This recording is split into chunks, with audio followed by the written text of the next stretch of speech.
The long-range forecast in the Western Pacific could be heating up, but for now, we're still also watching Cyclone Mocha out here in the Bay of Bengal. Now a Category 4 storm on the Saffir-Simpson scale, a very severe cyclonic storm according to the Indian Meteorological Department as it nears landfall. And friends, you know, this is one of those storms, and if you've watched me for any period of time, I try not to hype storms up here, but this is one of those ones where it is going to be for sure a high-impact event for our friends here along the coastline of Myanmar. Significant storm surge upwards of 3 to 5 meters is very well possible. Also talking about these damaging winds, which right now are being estimated up to 240 kilometers per hour. You have to remember this area is vulnerable to storm surge. A lot of low-lying deltas out here that could definitely funnel up this water, funnel it into these bays and inlets, and that's where we start to see those rising water levels. Even that water is also going to be moving inland as far as rainfall is concerned across the mountains there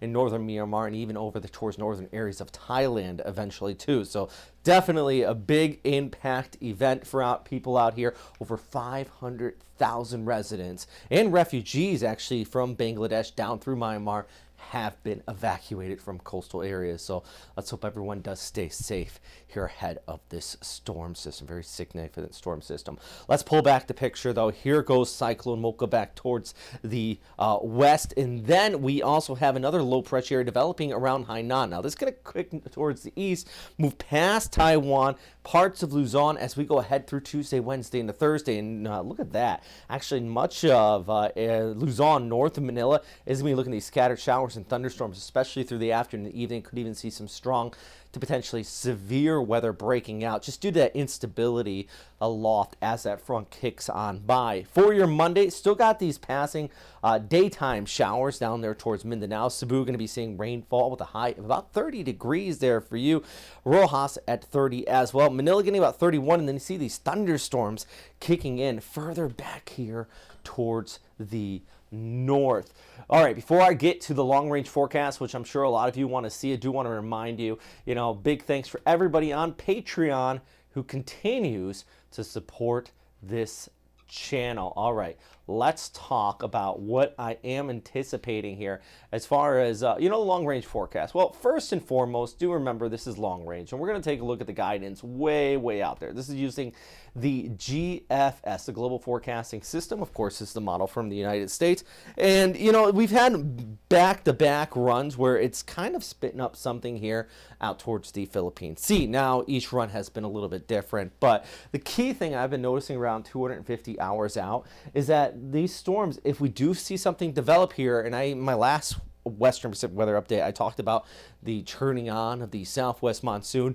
If something like this did take place, it for sure would start to enhance the habagat out there and really turn that on as well, causing that flow coming in from the south and west across the Philippines, thus increasing rainfall. This would be by about the 25th to the 26th of May. See right here, this is from Tropical Tidbits. That's 25, 26, 27. So we're talking about over a week out, guys. It's one of those setups where, let's all take a deep breath, but we're for sure watching it. And this is just the ensemble with the GFS and the long range. Now, if we saw each one of these SpaghettiOs, what we call it, stacked on top of each other, 1, 2, 3, right on top of each other, that increases confidence as far as that long-range forecast. It's the different members within the model.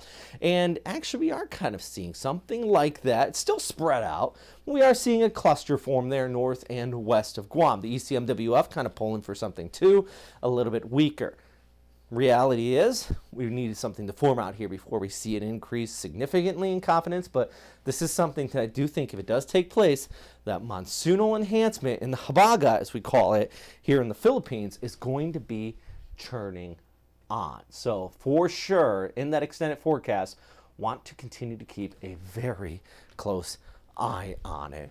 All right, let's take a look at our local forecast, at least for the next 5 days here in Manila. On and off showers Monday, Tuesday, over towards Wednesday. Highs still into the low 30s, but still with the summer season in place. Despite the cloud cover, we're going to continue to look at the heat indices pushing up to the mid to high 30s, near 40 degrees, while Cebu is relatively cooler just thanks to the additional cloud cover with showers and thunderstorms here on a Monday over towards Tuesday. Let's pull back the bigger picture and take a look at Bangkok. Thunder showers out there, all thanks to actually still flow coming in around our cyclone Mocha out there in the Bay of Bengal. Manila still got a few showers and thunderstorms as we go ahead for Monday into Tuesday.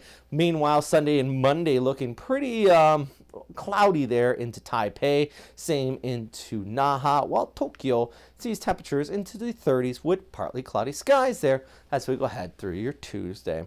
Anyways, that's a look at everything happening out here in the Western Pacific, and of course touching in on this very dangerous cyclone in the Bay of Bengal. I'm meteorologist Robert Spetta. If you have any questions, comments, or suggestions, of course, let me know in the comment box below. And number one thing, as always, is stay safe out there, friends.